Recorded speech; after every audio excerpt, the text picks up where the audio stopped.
বাংলাদেশের সীমান্তের পর্যন্ত শেখ হাসিনার শাসনামলে 500 লোককে বিনা কারণে হত্যা করা হয়েছে। 700 বেশি অধিক বাংলাদেশিকে হত্যা করেছে। যে ভারত আজ বড় বড় কথা বলে, ভারতকে আজকে জিজ্ঞাসা করতে চাই যে ভারত মুক্তিযুদ্ধে আমাদেরকে সহায়তা করেছে বলে বাংলাদেশের মানুষ তাদের কাছে অবশ্যই আমরা কৃতজ্ঞ। কিন্তু যে ভারত সহযোগিতার নামে বাংলাদেশকে ধ্বংস করে দিবে, গণতন্ত্র হত্যা করবে, আমার মানুষকে হত্যা করবে, ফেরানিকে গুলি করে তার ছড়িয়ে রাখবে, সেই অধিকার বাংলাদেশের মানুষ ভারতকে করে দেওয়া যায়।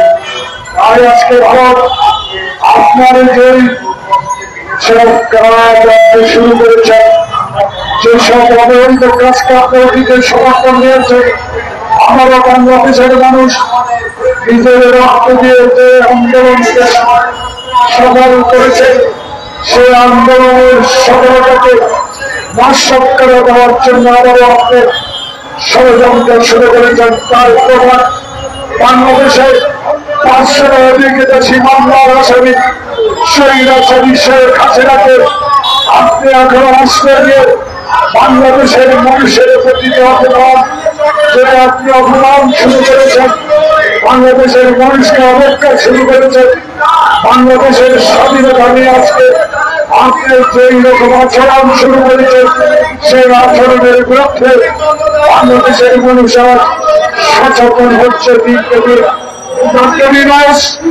আপনার কাছে আমাদের আবেদন থাকবে, ভারত বৃহত্তর রাষ্ট্র হতে পারে, জনগোষ্ঠী দেশ হতে পারে, কিন্তু ভারতের আত্মহত্যা ছোট ছিল, বাংলাদেশ ছোট হতে পারে, কিন্তু বাংলাদেশের মানুষের বড় আত্মা আপনার চেয়ে অনেক বড়, অনেক অবস্থা।